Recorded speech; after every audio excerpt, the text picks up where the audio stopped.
Mesdames et messieurs, à la veille du sommet sur l'ambition climatique co-organisé par les Nations Unies, la France et le Royaume-Uni, j'ai été profondément touché d'avoir été sollicité par son Excellence l'ambassadrice de France pour proposer quelques réflexions à l'occasion du 5e anniversaire de l'accord de Paris sur le climat.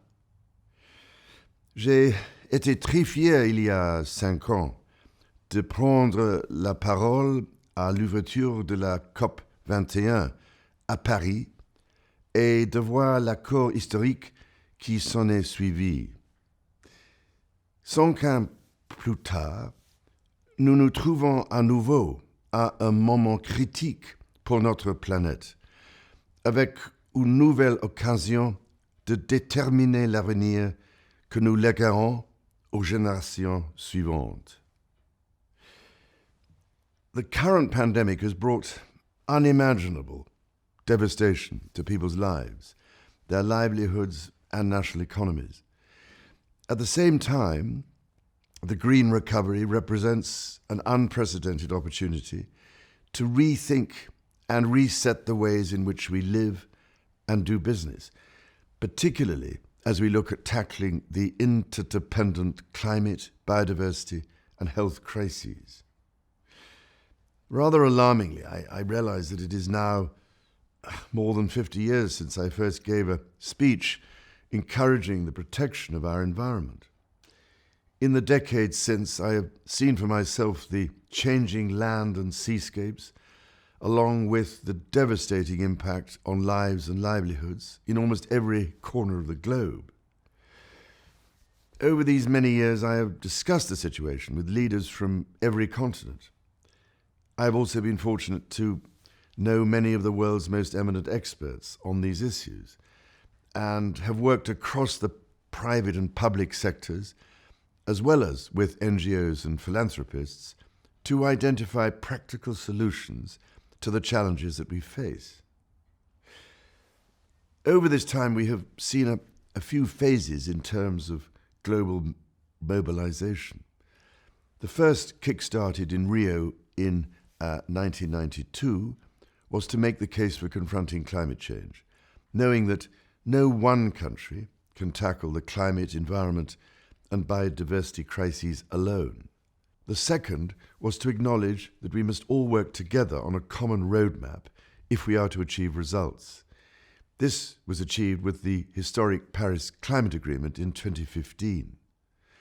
The third, over these past 5 years, has been to reflect on what each of us must do to deliver on the targets we have set. Now, as we look to the next phase, it is time to implement. À cette fin, au cours de l'année dernière, j'ai travaillé dans le cadre de mon initiative des marchés durables avec des dirigeants mondiaux, des chefs d'industrie, des investisseurs et des experts pour identifier les solutions qui permettront d'accélérer nos progrès. La croissance économique de notre époque repose sur la construction d'un avenir durable. Mais pour y parvenir, nous devons réaliser que nous sommes un peuple partageant une même planète et non les pièces individuelles d'un puzzle. Il est également essentiel que nous remettions la nature au cœur de notre modèle économique, tout en rassemblant les ressources et l'énergie des secteurs publics, privés et philanthropiques, le tout à un rythme et à une échelle sans précédent.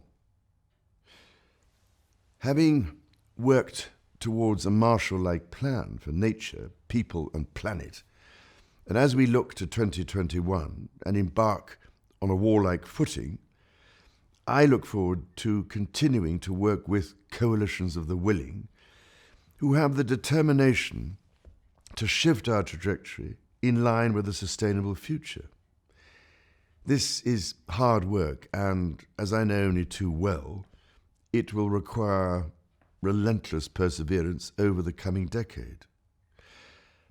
I firmly believe we can succeed, and I intend, through my Sustainable Markets Initiative, to support the world in these efforts every step of the way.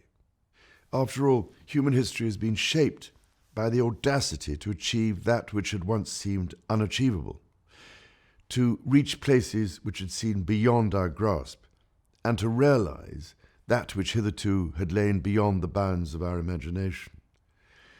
With this same audacious determination, we can bring about change at a pace and scale never seen before. And in so doing, we can secure the future of our planet and so much of the precious and diverse life that shares it. Mesdames et messieurs, il y a 5 ans, à Paris, j'ai dit qu'il n'y avait pas de plan B. Si nous n'agissons pas maintenant, le plan A ne sera plus réalisable. L'ambition est essentielle, mais l'ambition seule ne suffit pas. Pour ce 5e anniversaire, renouvelons nos efforts, visons toujours plus haut et agissons avec détermination. Non pas parce que nous le pouvons, mais parce que nous le devons.